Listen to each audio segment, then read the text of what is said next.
pero también por células duodenales y también por células pancreáticas. O sea que varios componentes participantes del proceso sintetizan esa hormona con la que va a empezar prácticamente, diríamos, la estimulación del proceso digestivo, ¿no? Hablando del punto de vista hormonal. ¿Qué funciones cumple esta gastrina? Estimula la secreción de ácido clorhídrico por las células oxínticas, también estimula la secreción de pepsinógeno, que es la forma todavía inactiva de la pepsina, en este caso por las células principales también del estómago. También estimula lo que es la secreción de secretina por el duodeno, estimula también las secreciones pancreáticas, la liberación de secreciones pancreáticas ricas en bicarbonato, eleva la motilidad gastrointestinal y también aumenta el recambio celular, el crecimiento de la mucosa gástrica y el flujo sanguíneo.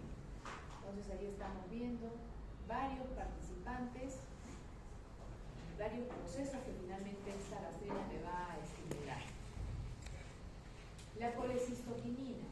La colecistoquinina más bien es una hormona que se sintetiza a nivel duodenal, a nivel intestinal entonces, por las células I, y dentro de sus funciones está la segregación de bilis y también la estimulación del jugo pancreático, que como sabemos va a ser alcalino y nos va a ayudar a neutralizar la acidez del estómago, más bien ha debido de, en un paso anterior, segregar para ayudar a la pepsina y también ayudar a la desnaturalización de nuestras proteínas que ingresan por la dieta, ¿no?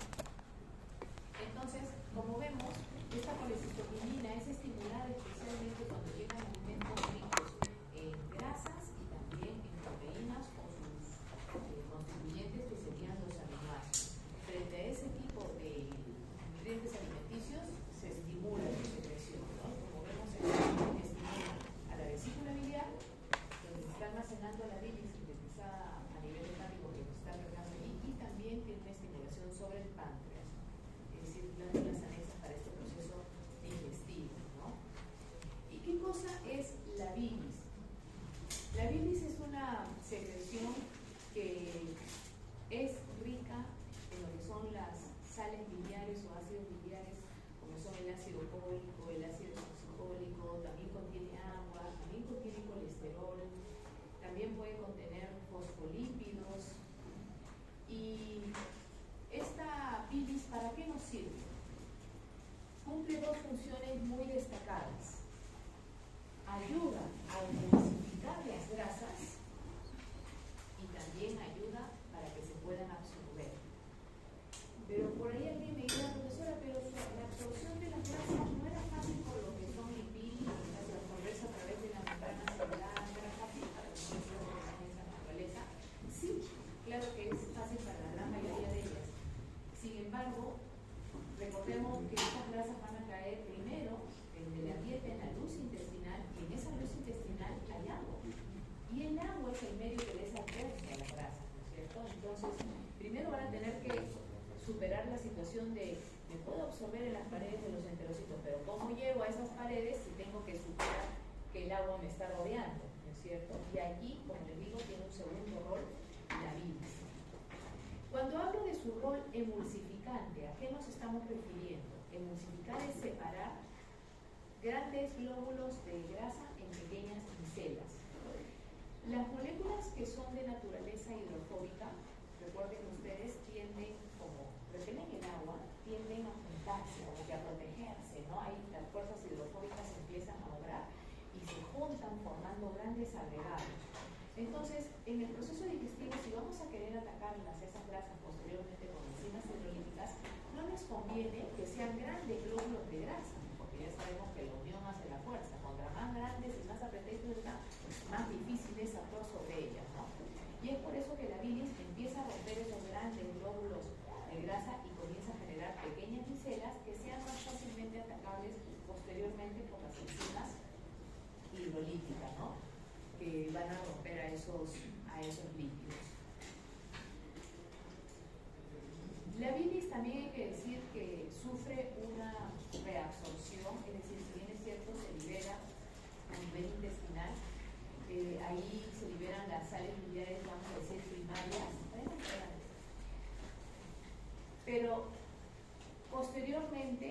va a haber una reabsorción, se van a reabsorber por la circulación corta, va a volver al hígado, el 90% de la bilis se va a reabsorber nuevamente y solamente el 10% va a seguir su camino, digamos, y va a ser expuesto a la actividad de las bacterias, de nuestra flora bacteriana, especialmente a nivel intestino grueso, y se va a convertir en una bilis secundaria, ¿no? Cuando ya es sujeta a la acción de las bacterias de nuestra flora, se convierte en una bilis secundaria, mientras que la otra se reabsorbe, ¿no? Ahora, como la bilis tiene en su constitución un poco de colesterol, entonces entendemos que la porción de bilis que se pierde también es una manera de sacar colesterol de nuestro cuerpo, ¿no es cierto? Así que tiene todas esas funciones. También ayuda a metabolizar las moléculas que nos generan gases. Por eso una persona que está operada de la vesícula comienza a no segregar la cantidad adecuada de bilis. Se supone que el intestino empieza a suplir un poquito a la ausente vesícula, sin embargo no va a poder pues almacenar por ejemplo una bolsita tampoco.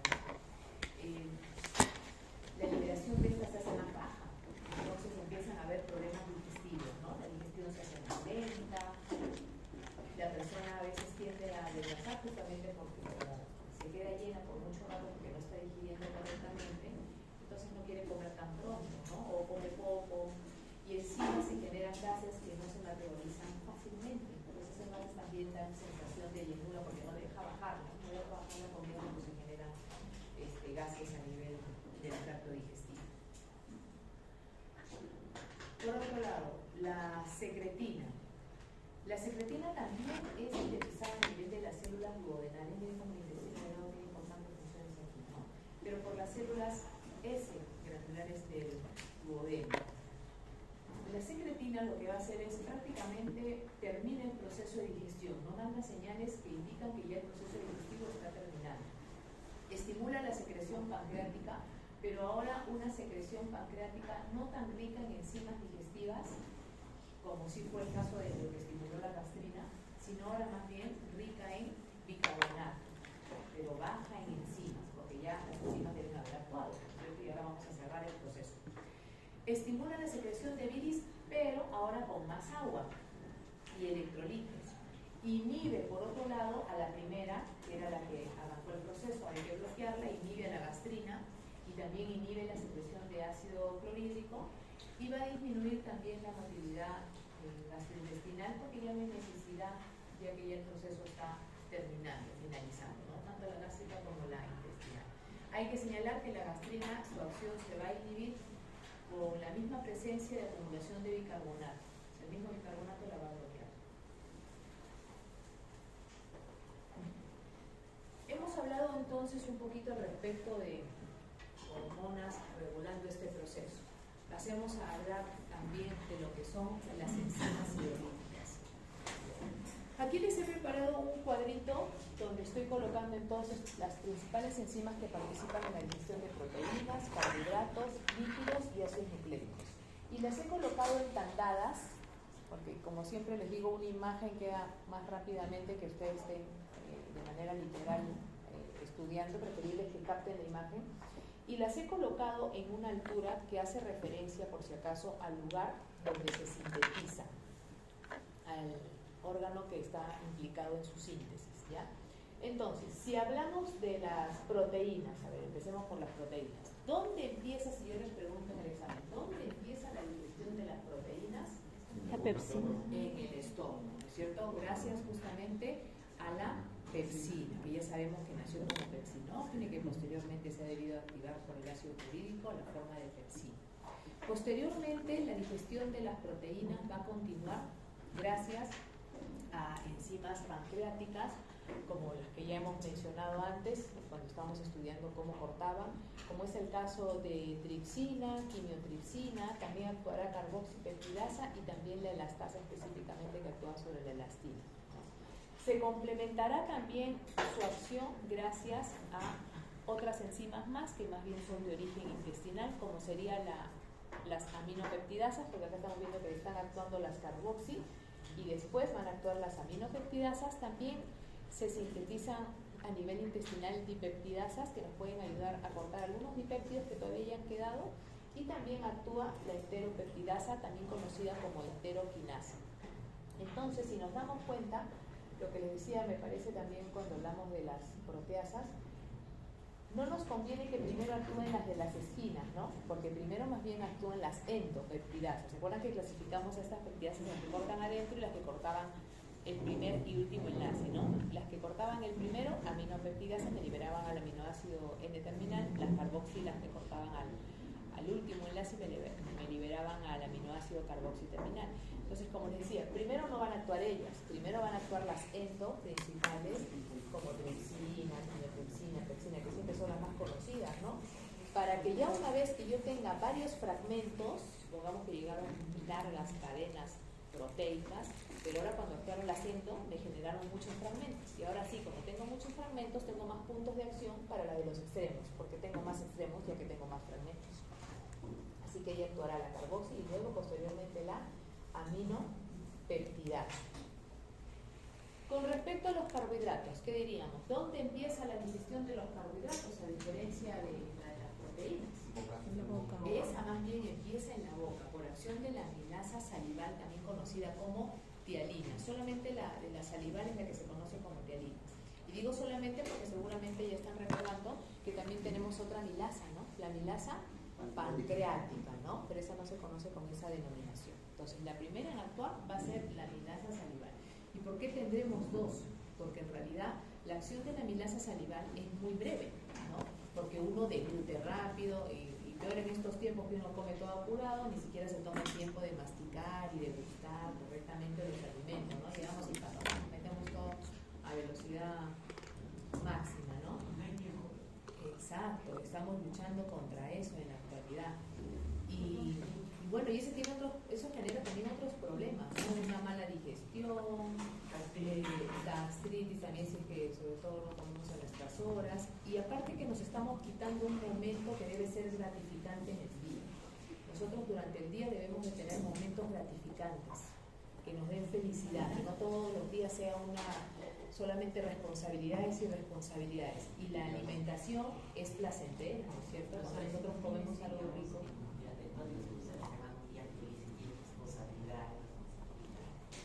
Por eso es que hay que tratar de dar espacio a esos momentos indispensables. Uno de ellos, como le digo, y que debe ser nuestro cotidiano quehacer, es el momento de alimentarnos, ¿no? Poder gozar, saborear, disfrutar, decir qué rico, tengo la oportunidad de comerme esto, sabroso, ¿no? Y sin embargo, nos estamos perdiendo esos momentos, porque estamos comiendo, ya ni compartimos a veces con la familia también, ¿no? Entonces, ese momento es importante, joven. Parece mentira, ¿no? Pero son pequeños momentos de gratificación que tenemos, es como que momentos felices durante el día, ¿no? Perdamos esos momentos que nos compensan los otros momentos de estrés y de preocupación, que eso sí hay bastantes. Bueno, entonces la amilasa pancreática empieza su acción a nivel de la boca, pero no dura mucho porque deglutimos, ¿no? Y luego entonces la digestión de los carbohidratos se va a complementar mejor por la acción de la amilasa pancreática. Pero ojo, estoy diciendo que aquí he colocado las enzimas que se sintetizan a nivel del páncreas, pero no van a actuar a nivel del páncreas, ¿no es cierto? Se tienen que liberar a nivel intestinal, ¿no es cierto? Muy bien.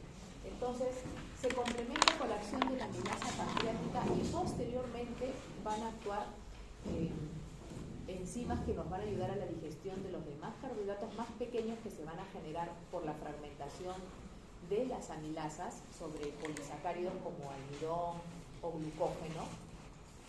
Pero estas otras enzimas más bien van a ser intestinales. ¿A quién me refiero?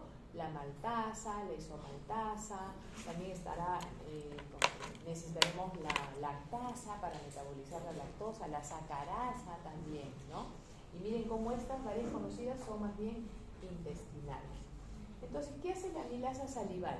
Amilasa, como decía, va a digerir ¿qué cosa? Almidón y glucógeno también. Pero recordemos que estos dos polisacáridos tenían dos tipos de enlace importantes. ¿Se acuerdan cuáles eran los enlaces que unían esas glucosas que las constituían?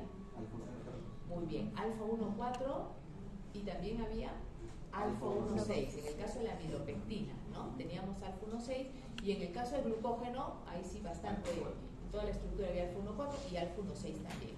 Entonces cabe la pregunta, ¿y cuál rompe la amilasa? ¿Las amilasas pueden romper los dos?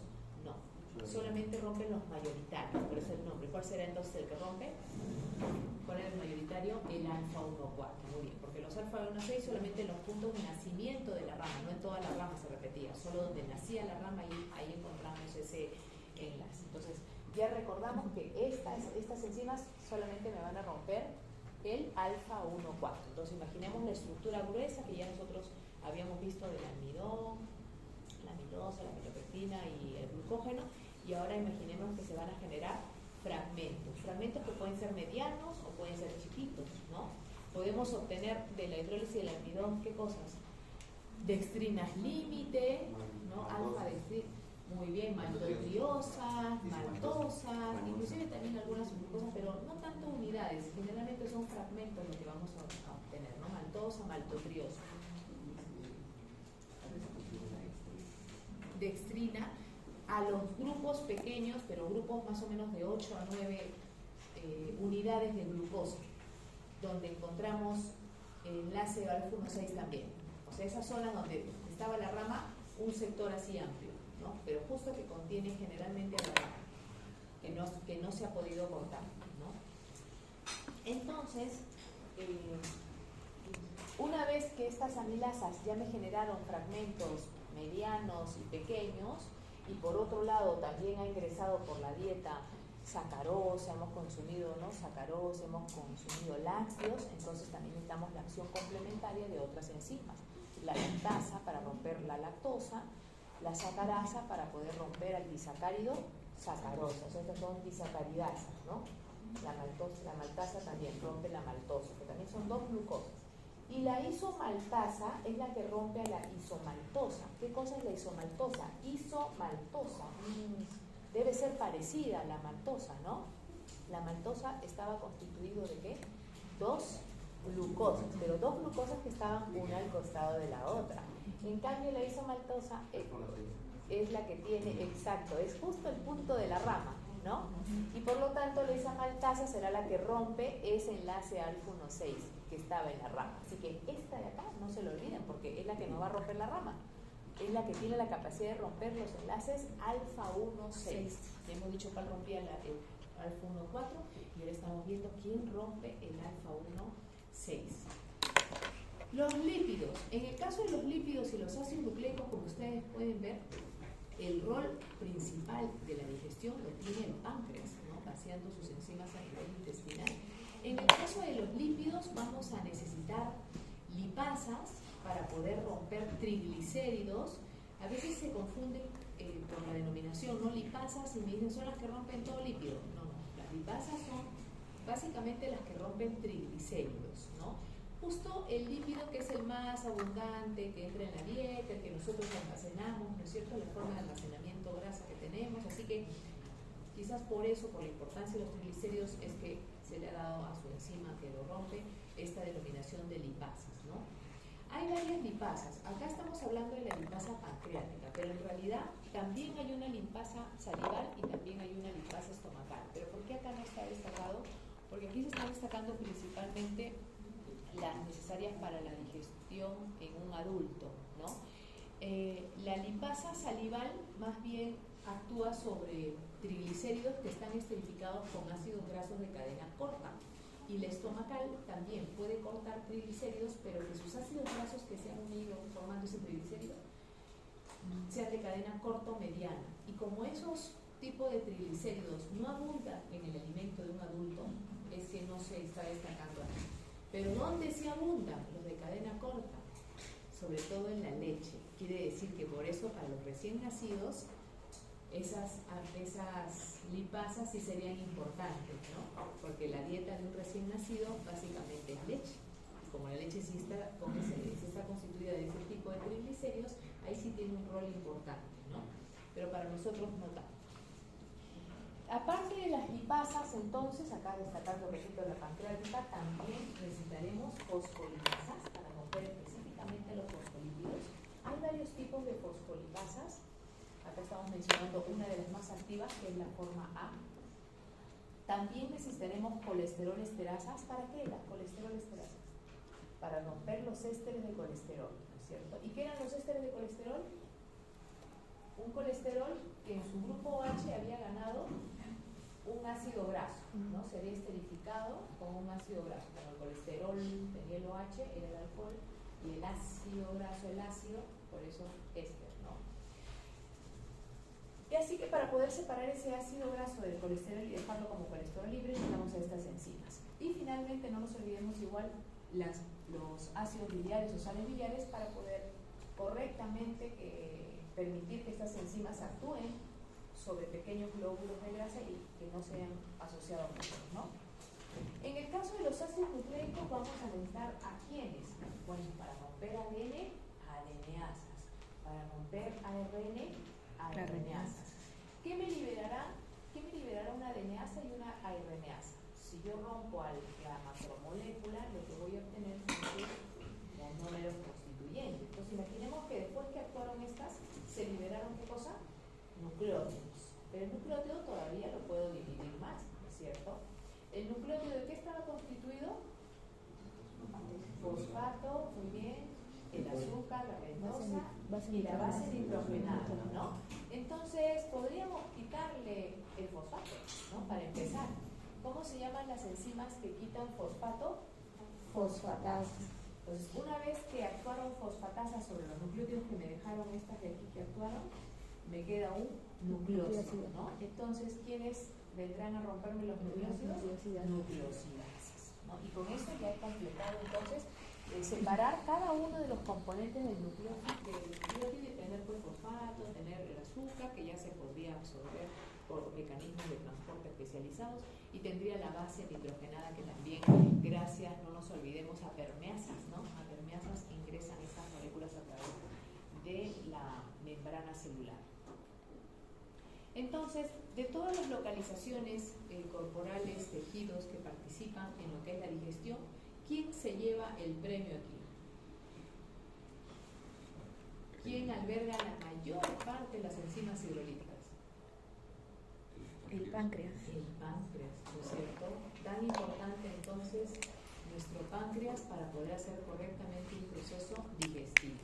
Y el páncreas es muy susceptible de dañarse con consumo crónico de alcohol, entre otras cosas, también por parasitosis, ¿no?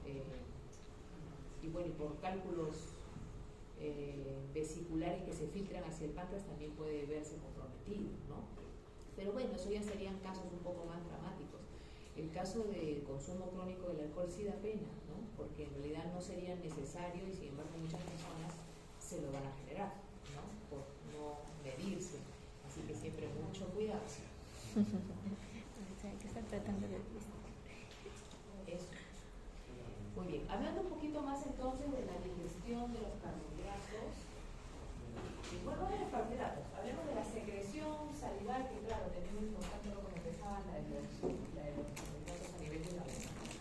Entonces, la secreción salival está más o menos destacada porque equivale a 1 a 1.5 litros al día, más o menos diríamos que por minuto estamos hablando de 0,5 mililitros por minuto, pero estos valores pueden aumentar bajo estímulos, ¿no?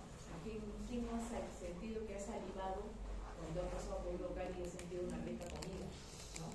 Inmediatamente se nos antoja, ¿no? Sobre todo por oler, ¿no? Pero también puede ser visual, ¿no? Que vemos un reclame de una rica comida, también salivamos, ¿no? Entonces puede verse estimulado también, como que también podría verse inhibido por ciertas condiciones. La saliva entonces presenta componentes que van a ayudar a la digestión, presenta también componentes protectores, como por ejemplo la leucosima, como por ejemplo también encontramos anticuerpos, ¿no? Como la hemoglobina A. Así que tiene varias funciones, aparte de decir que facilite la masticación, que facilite el habla, la degustación, también tiene estas otras funciones que estamos destacando, ¿no? Protectora,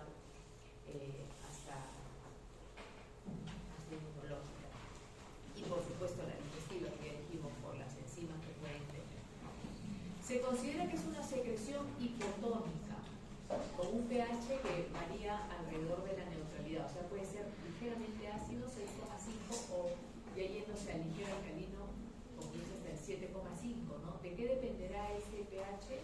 Del tipo de alimentación predominante que nosotros tengamos. Si consumimos muchos carbohidratos, como los carbohidratos se fermentan y producto de las fermentaciones se generan ácidos, vamos a tener mayor acidez. En cambio, si consumimos sobre todo más verduras, entonces van a haber más componentes alcalinos. Y hay un detalle allí, ¿no? Que los ácidos favorecen justamente la aparición de caries. Entonces hay que cuidarnos de no comer mucho glúcido para que no se den esos productos de la fermentación en demasiada cantidad o que permanezcan por mucho tiempo, ¿no? Los glúcidos, contra más degradados, procesados se los den a la bacteria, más fácil de absorber. Y para nosotros más fácil de absorber, ¿no? Por eso es que es más cariogénico un dulce procesado que un dulce natural, ¿no? Por ejemplo, si consumimos el dulce en la fruta, más que está mezclado con otros componentes, mientras va pasando por el tracto digestivo, no todo él se llega a absorber, ¿no? Porque muchos están enlazados, terminan yéndose en nuestro cuerpo, así como entraron. Pero cuando nosotros consumimos alimentos con carbohidratos muy procesados, como el azúcar muy refinada, por eso que el azúcar blanca decía era pésima en realidad, y ahora estamos ya hace años ¿no? consumiendo el azúcar rubia. Ya ni llega la vez de las recetas de repostería, ¿no? Entonces es más fácil que las bacterias cariogénicas lo utilicen y muy rápido se multipliquen y generen las caries. Y dos, también es más fácil que nosotros lo absorbamos, ¿no? Pues hay que saber elegir el tipo de carbohidrato a consumir, ¿no? Porque nadie dice que nos privemos los carbohidratos, que hemos visto que una buena parte de nuestra energía lo tenemos a partir de ellos, pero cuidemos el tipo de carbohidratos y no pasarnos de la proporción adecuada, por supuesto, ¿no? Todos esos pequeños detalles suman para una óptima salud, ¿no?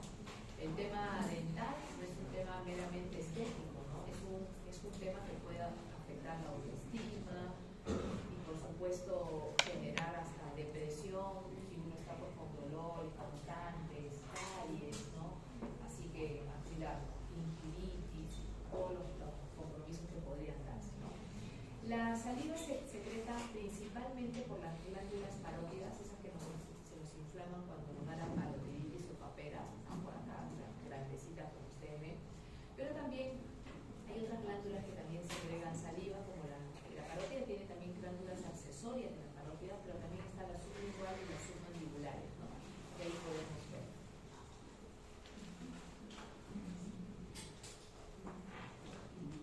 Aquí observamos entonces cómo actúa la alfa-amilasa, la tianina, ¿no? ¿Cómo actúa la tianina? Entonces decíamos, esta va a ser la primera en actuar porque va a actuar sobre lo que llega principalmente en el tema de carbohidratos de la dieta. En la dieta principalmente llegan polisacáridos, ¿no? En buena cantidad. Así que ya va a actuar sobre los polisacáridos rompiendo, como decíamos, los enlaces alfa 1,4 y así podemos decir que, miren, haciendo cortes en diferentes puntos, se puede encontrar este sector liberado o este sector y así puedo encontrar entonces. Para el caso de cuando actúa sobre la maltosa, principalmente sus productos mayoritarios son maltosa y maltodiosa. Y cuando actúa sobre la amilopectina, que es más compleja y ramificada, ahí también vamos a obtener maltosa, maltotriosa, pero también podemos obtener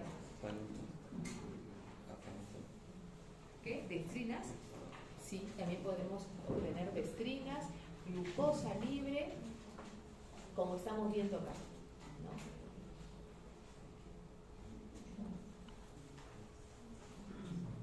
La amilasa pancreática, también sus productos mayoritarios, maltosa, hay que sumar que aquí no dice maltotriosa, también maltotriosa, isomaltosa y dextrina. Miren el detalle, ¿no? La amilasa pancreática me genera más isomaltosa que la otra, ¿no? Ese es un detalle comparativo. La maltasa, ya sabemos, va a actuar ya una vez que yo tenga las unidades de A2, las maltosas, ahora viene la maltasa y me rompe liberándome dos monosacáridos de su rompimiento de ese enlace alfa 1,4, ¿no? La isomaltasa, ya mencionamos que me va a romper a la isomaltosa, que también es un disacárido, pero que era justo el punto de la ramita, o sea que solamente ahí en la 0,6, esta va a poder romper allí. La sacarasa me va a romper a la sacarosa, liberándome ¿qué unidades de este disacárido? Fructosa y glucosa, muy bien. Y la lactasa me va a ayudar a ¿qué? A romper la lactosa, ¿no es cierto? Liberando galactosa y glucosa. O sea, todas estas enzimas están rompiendo los carbohidratos grandes para liberarme sus unidades más pequeñitas que ya puedan ser absorbibles posteriormente, ¿no?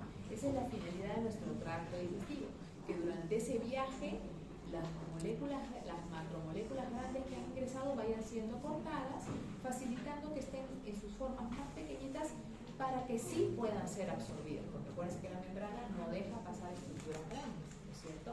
Tienen que ser cortadas. La celulosa, recordemos que nosotros no la podemos hidrolizar, no tenemos celulasa en humano, pero también es un polisacárido que nos ayuda como fibra, ¿no? Que nos ayuda como fibra, nos ayuda a evacuar. Bueno, hay dos tipos de fibra, la soluble y la insoluble, ¿no? La combinación de ambas permite en realidad que el alimento quede, pase por el tracto digestivo en tiempo adecuado, ¿no? Si más bien solamente tuviéramos el consumo de una de ellas que estimula que más bien se formen geles, disminuiría más bien la velocidad del tránsito, y lo contrario, la otra ayuda a sacar. Lo ideal es que estén las dos presentes, ¿no? Y en los alimentos naturales están las dos, porque la naturaleza es muy sabia. ¿Dónde no están las dos? En los alimentos industrializados, ¿no? Que utilizan solamente ciertas, las más económicas, un poco por ahí, porque siempre la industria quiere ganar, y entonces ahí está el problema, ¿no? De por qué nuestra digestión se va volviendo problemática a veces, ¿no? Hasta patológica. No nos olvidemos también que a nivel del ilión, sobre todo, vamos a tener la ayuda de las bacterias, de nuestra flora bacteriana, que también van a ayudar a metabolizar los productos de la digestión. Pero generalmente ellas se encargan de generar productos de digestión o liberar secundariamente sulfuro de hidrógeno, ¿no? Y generan gases. Pero ¿cómo normalmente, ¿no? Una digestión saludable, una pequeña porción así de. Ahí estamos viendo entonces la acción de la isomaltasa, para que no se olviden que rompe la isomaltasa, abajo la acción de la sacarasa, por aquí la de la lactasa también, ¿no? Una de las más comunes patologías que están relacionadas con alteración de la digestión de los carbohidratos es la intolerancia a la lactosa, ¿no? Algunas personas las manifestamos un poco de intolerancia de manera natural, porque como creo que ya les había comentado, esta es una enzima que su sistema de regulación es según su necesidad, ¿no? Entonces, si nosotros hemos dejado de consumir mucho leche, nuestro cuerpo ya no sintetiza tanto lactasa, porque esa es su manera de regular, de no perder tiempo, ni esfuerzo, ni energía en sintetizar algo que no es necesario, ¿no? Si no hay mucho de su sustrato que esté llegando. Sin embargo, también habrán escuchado que hay personas que ya hasta de nacimiento tienen el problema de la intolerancia, ¿no? Que cuando consumen leche o productos derivados lácteos, les viene pues flatulencia, gases, dolores, ¿no? Retorcijones, y esto es porque esas personas, al no segregar la enzima adecuadamente, en la tasa adecuada, entonces la lactosa se queda en el tracto digestivo sin ser partida por nuestra lactasa, y más bien va a ser sujeta a la acción de las enzimas de las bacterias de nuestra flora, y ellas van a generar muchos gases, ¿no? Entonces, como la lactosa tiene fuerte poder osmótico, atrae agua, y por eso da la diarrea que acompaña los gases de la flatulencia, ¿no? Y los gases es malestar, porque los gases fluyen y se van localizando y generan dolor, ¿no? Entonces, todo eso tiene que ver con una mala acción de esta enzima, ¿no? Una mala secreción. Acá estamos viendo, por otro lado, algunas imágenes sobre la secreción de los lípidos, más bien, ¿no? Entonces vemos cómo al llegar grasas desde el estómago a la porción del intestino delgado, inmediatamente salen millares de lecitina, colesterol, van a llegar desde el hígado, en realidad desde la vesícula biliar, ¿no? Que el hígado sintetizó, pero nació en la vesícula y luego se vacía, ¿no? Y como ven, grandes glóbulos de grasa luego son partidos en pequeños glóbulos, ¿no? Para que ahora sí puedan ser atacados, como dice aquí, por nuestras enzimas. Una vez que ya están chiquititos, ya va a ser más fácil poder atacarlos. En la imagen inferior estamos viendo de igual manera grandes glóbulos de grasa que van siendo rotos y luego se van absorbiendo, ¿no? Vemos que se pueden absorber ácidos grasos como esperaríamos que se para el caso de los aportables, ¿no? Pero también vemos que monoglicéridos también podrían absorberse, ¿no?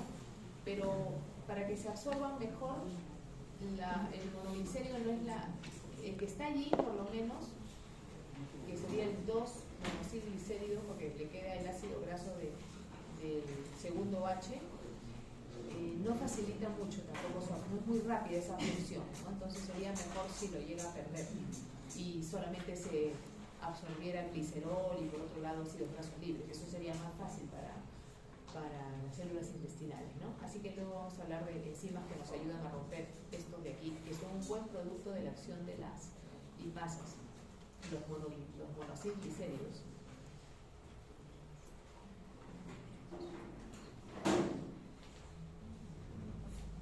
Aquí está lo que les decía hace un momento sobre que la bilis sufre reabsorción por la circulación enterohepática, ¿no? Alrededor del 90, 80 y pico, 90% prácticamente, ya diríamos, es lo que se reabsorbe. Y como les digo, solamente una porción en la que sigue su camino, se metaboliza gracias también a lo mejor hace contacto con las bacterias que ayudan a su metabolismo y finalmente se libera, ¿no? A la derecha están viendo las llamadas micelas biliares. Una micela biliar es una micela que está constituida, cuando hablamos de micela mismo recordamos micela grasa, ¿no? Entonces está constituida por grasa, sí, pero ya está combinada con las sales biliares de la bilis, ¿no? Su interacción entonces con las sales biliares hace que se forme esa estructura globular donde los lípidos que son más polares quedarán por fuera de la estructura globular, mientras que los lípidos menos polares irán por dentro protegidos, no expuestos. Entonces esta micela va viajando en el medio acuoso y lo entrega, ya hace contacto con el enterocito y entrega los lípidos, sobre todo los que tenían más problemas que viajaban acá adentro, ¿no? Ahí vemos entonces la acción también de lipasas, rompiendo triglicéridos. Como les digo, si nosotros a un triglicérido le quitamos uno de sus ácidos grasos, acá le he quitado el de aquí, entonces me queda un diacilglicerol, ¿no? Pero también podría ser que luego ataquemos a ese diacilglicerol y ahora me quede solamente con un ácido graso. Acá han representado R la cadena, pues, ¿no? Está abreviado para que no se vea tan largo. Entonces este ya solamente le quedó con uno, ¿no? Este sería el 1-monoacilglicerol. Y este sería otro tipo de monoacilglicerol, el 2-monoacilglicerol, que es uno de los productos más abundantes, ¿sí? Es uno de los productos más abundantes, el 2-monoacilglicerol. Lamentablemente, en esta posición, cuando el ácido graso que se quedó es el del centro, no facilita que se siga rompiendo. Entonces, para esto necesitamos la acción de una isomerasa que cambia la posición de este ácido graso que le quedó y se lo pone en el carbono 1, porque ahí sí es más fácil que actúen, como les digo, las lipasas rompiendo a lo de los extremos, ¿no? Entonces vamos a necesitar eso adicionalmente, ¿sí? Como le comentaba, lo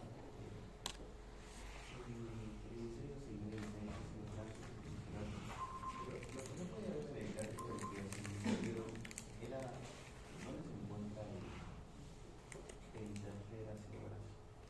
El tercer ácido graso, O grupo H. aquí, en la tercera posición. 1, 2 y 3. Este es el glicerol y tenemos 3, ¿no? Entonces carbono 1, carbono 2, carbono 3 y vamos a reconocerle así sus ácidos grasos que están ensambladitos. Pero, como les digo, es más fácil que las lipasas corten por los extremos. El centro siempre es complicado. Entonces, para eso, una isomerasa. En el caso de la lipasa lingual, como les comentaba, esta es una lipasa que la vamos a encontrar liberada a nivel de la boca, entonces se sintetiza por las glándulas de Bott-Eigner.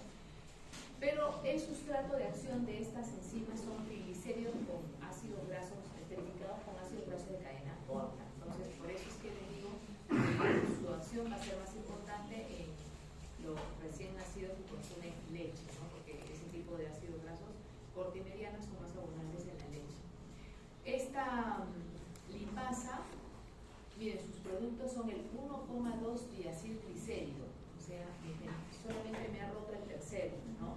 Pero todavía me lo ha dejado grandecito el triglicérido, no me lo ha partido mucho, ¿no? Podría partirse más. En el caso de la lipasa gástrica, que se sintetiza también a nivel estomacal, que también actúa sobre los de cadena corta, pero también sobre los de cadena mediana, los triglicéridos sintetizados con ácidos grasos de cadena mediana, su producto también es el 1,2 diacilglicérido y un ácido graso libre. Entonces todavía tengo sustrato para seguir rompiendo, ¿no? Por la otra lipasa que ya va a actuar, que sería la lipasa pancreática.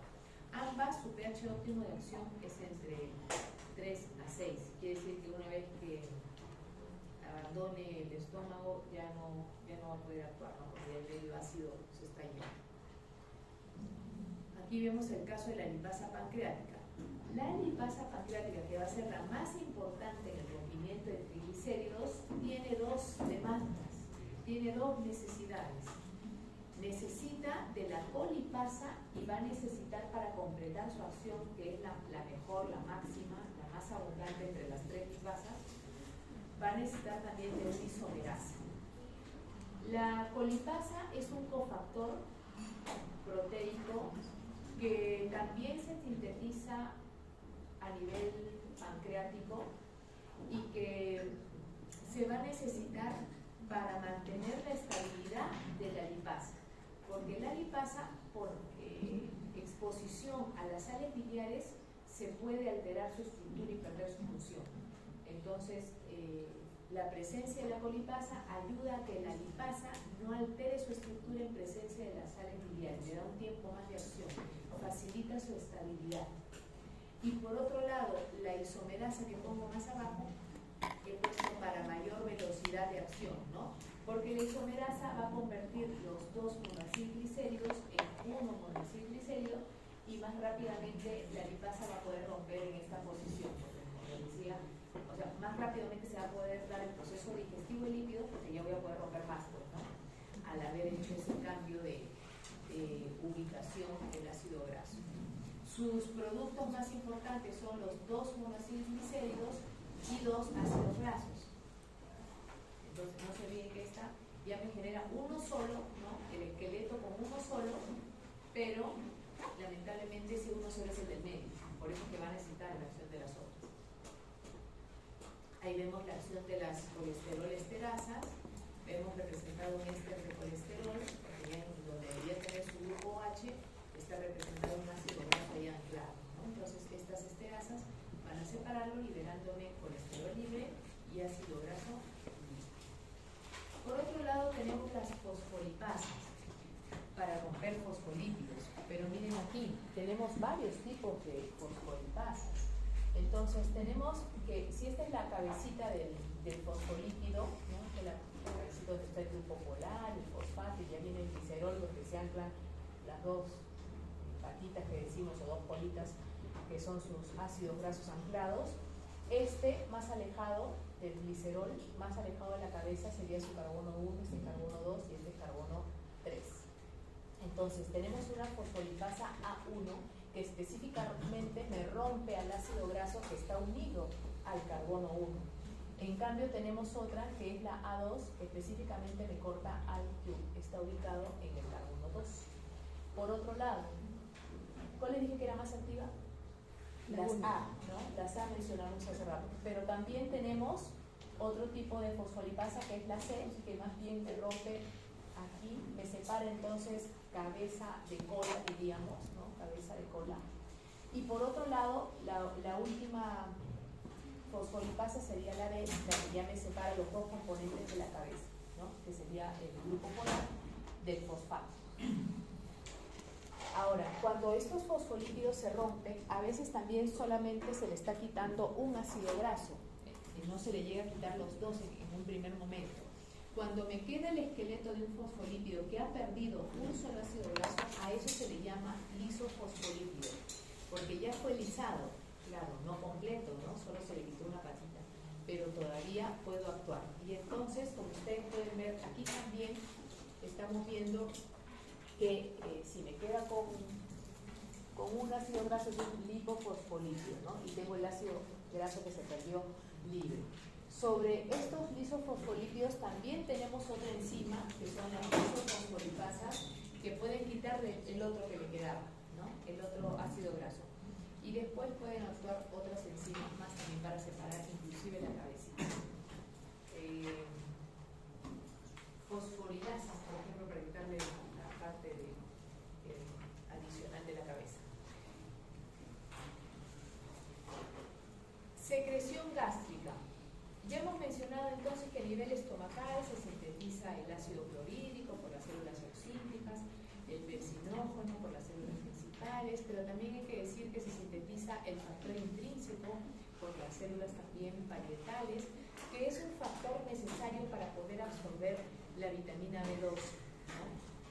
A veces hay personas mayores que no sintetizan adecuadamente entonces este factor intrínseco y por eso no pueden, por más que tienen una dieta muy completa, con todas las vitaminas, tienen deficiencia de la vitamina B2 porque no la están pudiendo absorber correctamente. También hay que decir que otro componente importante que se libera a nivel gástrico es el mucus, ¿no? Que se va liberando de las células epiteliales para proteger justamente el recubrimiento estomacal, ya que está sujeto constantemente a la liberación de ácidos, de enzimas y de lípidos, ¿no? Acá vemos entonces cómo se da el mecanismo de producción del ácido clorhídrico.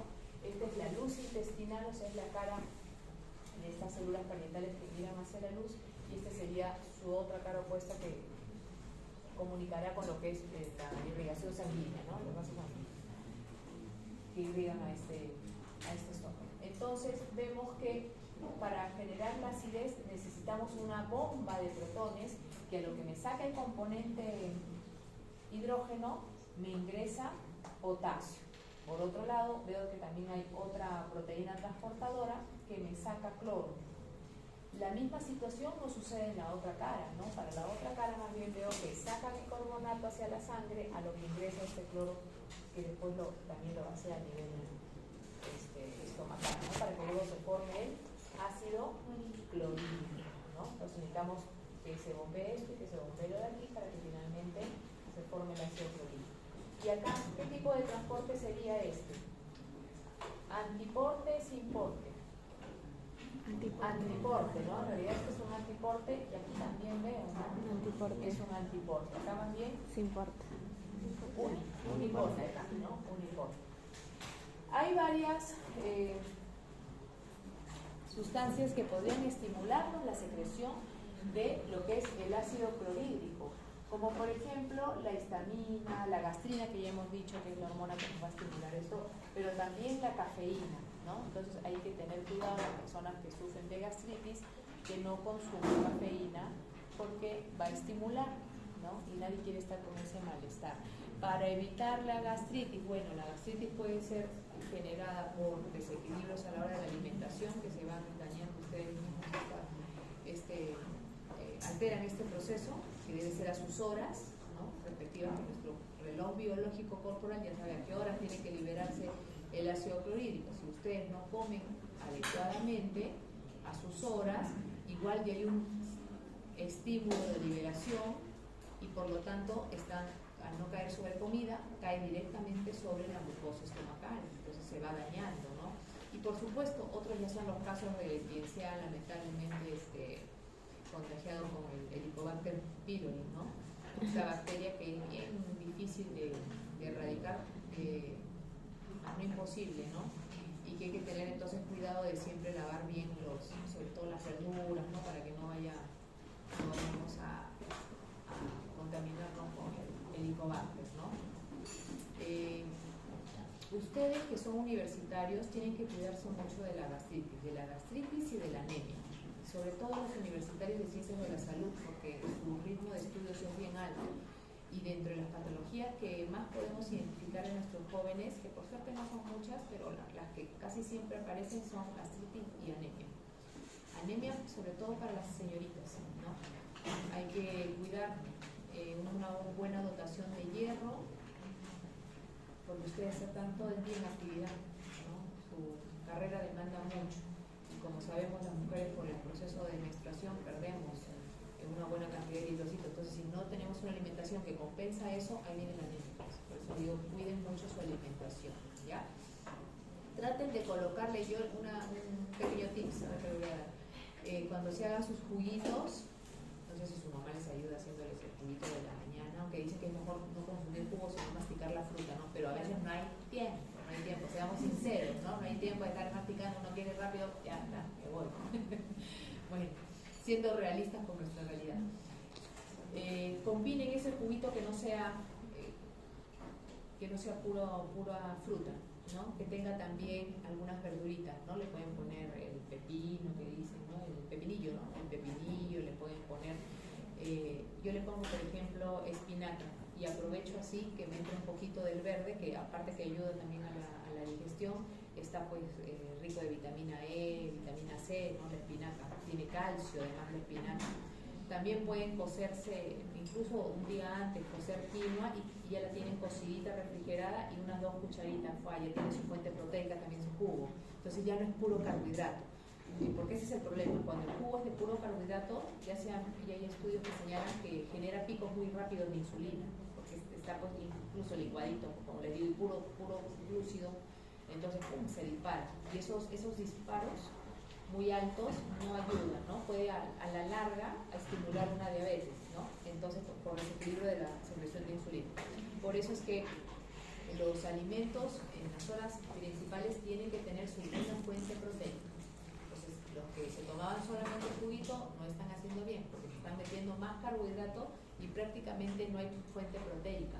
Unos huevos revueltos o unos huevos duros, por lo menos, ¿no? Si nos hacemos paltita chancada, y me gusta mi paltita. Otra opción también es cocer huevitos duros, lo pican y lo mezclan con la carne riquísimo y ya tienen la fuente proteica más rica, ¿no? O un sándwich de atún también, que no necesita necesariamente hacerle su picadillo, ¿no? Un poquito de limón, ya está bien hasta con sal, así que su lechuguita, ya está. Si ustedes consumen puro carbohidrato en la mañana, lamentablemente el carbohidrato rápido se utiliza, se degrada, se metaboliza, entonces a poco rato tienen hambre nuevamente. En cambio, si su desayuno es rico en proteínas y los otros grupos que hemos dicho, la proteína, como su digestión es lenta, sostiene. Entonces ustedes ya no están picoteando todo el día, ¿no? Que ay, que quiero comer, y lo peor que van a comer en la calle, al querer picotear, puro carbohidrato más. Seguimos en el círculo vicioso, ¿no? Entonces, si se aseguran de consumir proteína en su desayuno, van a poder aguantar bien como debe de ser sin estar picoteando carbohidratos extras durante la mañana, ¿no? Y aparte que le están dando los precursores necesarios para crecer, porque ustedes todavía crecen. Si no consumen proteína, entonces no están ayudando a su cuerpo a crecer, ¿no? Muy bien. Ahí estamos viendo la activación del pepsinógeno, que ya habíamos hablado en clase de enzimas, que, mejor dicho, la activación de la pepsina debería ser a partir de pepsinógeno que estaba inactivo. Estas proteasas digestivas, la mayoría se activaban, ¿por qué? Por fragmentación proteolítica, ¿no? Cuando eran cortados. Ya estamos viendo entonces que pierde alrededor, acá dice 42 aminoácidos, pero para el humano se habla de hasta 47 residuos aminoácidos que pierde, y al parecer esto permite que esta adopte un plegamiento tal que ya se activa, ¿no? Recordemos entonces que pepsina activa puede cortar por el lado amino de aminoácidos como son aromáticos como fenilalanina, tirosina, triptófano, también ácido aspartico, ácido glutámico, pero no, indocina no actúa si el anterior es prolina, porque como corta por el lado amino, el anterior no debe ser prolina. Abajo vemos la activación de tripsinógeno. ¿Quién activa tripsinógeno? Principalmente enteroquinasa. Este es indispensable para que el tripsinógeno se active. Y enteroquinasa, ¿quién la sintetizaba? El intestino, más bien, ¿no? Enteroquinasa o enteropeptidasa es lo mismo, repito.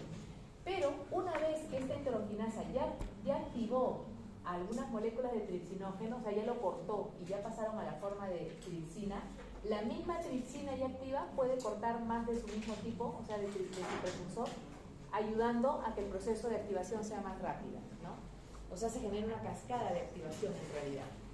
Tripsina corta por el lado carboxilo de aminoácidos como son lisina, arginina, cisteína, y no corta si el siguiente es prolina, ¿no? Ahí vemos la activación entonces del tripsinógeno y también de quimiotripsinógeno. Ahí estamos viendo la enteropeptidasa o enteroquinasa. Y por acá estamos viendo quimiotripsinógeno. Miren, ¿quién está ayudando a que el quimiotripsinógeno se active? La misma tripsina, ¿no? La misma tripsina.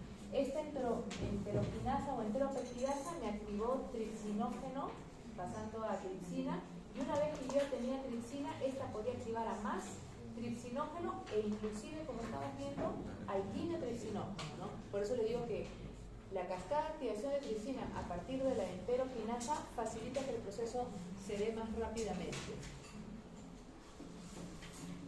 Acá vemos la activación del quimiotripsinógeno también con fragmentación proteolítica en varios puntos, como ustedes ven. No nos olvidemos que cortan por el lado carboxilo de aminoácidos aromáticos y leucina. Y ya una vez que actuaron las endopeptidasas, actúan las exopeptidasas, ¿no? Como carboxipeptidasa y aminopeptidasas, que ya pueden liberar de los últimos. Finalmente también, como les digo, hay dipeptidasas que también nos pueden ayudar. Pequeños péptidos pueden ingresar gracias al transporte activo, pero pequeñitos porque también tenemos proteínas transportadoras que podrían en un importe asociado al ingreso de hidrogeniones permitir que pasen algunos, ¿no? Pero igual estos tendrían que, para llegar a la circulación, primero tendrían que ya adentro ser hidrolizados por peptidasas internas celulares para que ahora sí la otra cara, que ya no es especialista en dejar pasar algo mediano, necesariamente desde algo pequeño, ya pueda dejarlos por uniformes, ¿no? Miren la importancia de cotransporte de cotransportadores asociados a sodio para el caso de aminoácidos, y no solamente para el caso de aminoácidos, sino también para glucosa y otros monosacáridos, ¿no? El sodio actúa como cotransportador. Aquí entran por cotransporte, pero ya para la otra cara, uniforme, ¿no? Hacia la sangre. En el caso de la secreción pancreática, esta secreción pancreática también diríamos que es relativamente abundante, porque estamos hablando de 1.5 litros al día, pero es más rica en bicarbonato y enzimas, por supuesto, ¿no?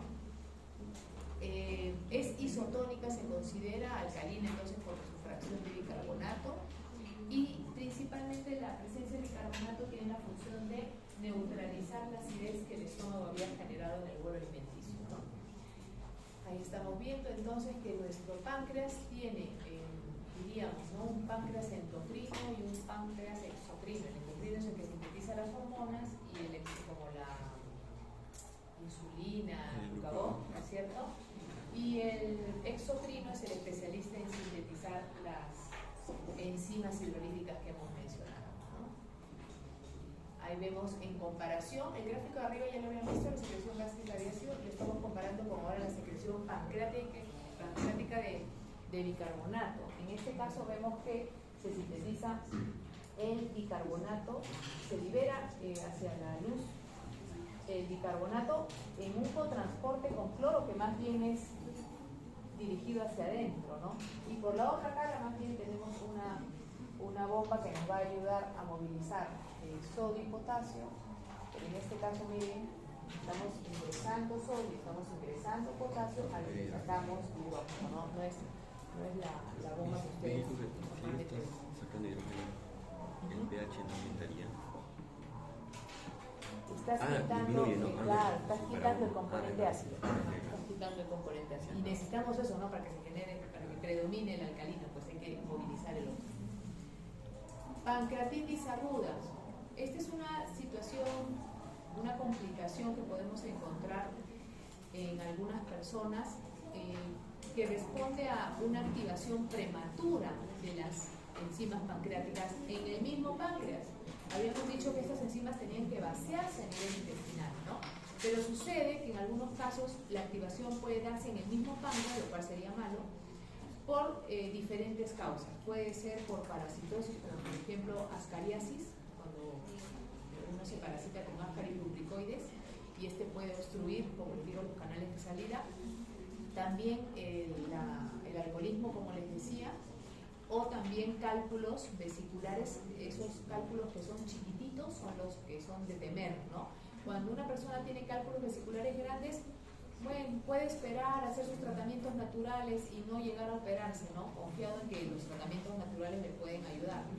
Pero cuando un paciente, el doctor le identifica cálculos chiquititos, generalmente le recomienda la operación rápida, ¿no? ¿Por qué? Porque tenemos miedo de que se vaya a colar uno de esos cálculos chiquititos y que vaya a obstruirme al páncreas, haciendo que se active prematuramente. Ustedes pueden ver allí entonces que frente a una pancreatitis aguda habrá destrucción proteolítica del páncreas, hay necrosis de los vasos sanguíneos, entonces con hemorragias, necrosis también grasas y por supuesto frente a la necrosis una gran reacción inflamatoria, ¿no?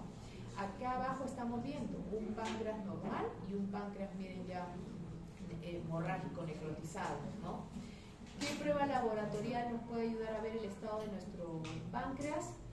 Como la amilasa pancreática se liberaría en mayor cantidad de la sangre si es que este páncreas está siendo dañado, entonces una determinación de esta enzima nos puede ayudar, ¿no? También la determinación de la lipasa pancreática también, pero generalmente es la de la amilasa, ¿no? que se suele realizar en laboratorio. Cuidarnos entonces de los efectos tóxicos que puede tener el alcohol, ahí lo estoy poniendo, ¿no? Muy bien, y este temita ya es motivo de la otra clase según nuestro sílabo. La segunda parte del tema de nutrición es digestión, pero esto ya en la próxima clase continuamos. Muy bien, jóvenes, les agradezco que hayan venido de madrugada.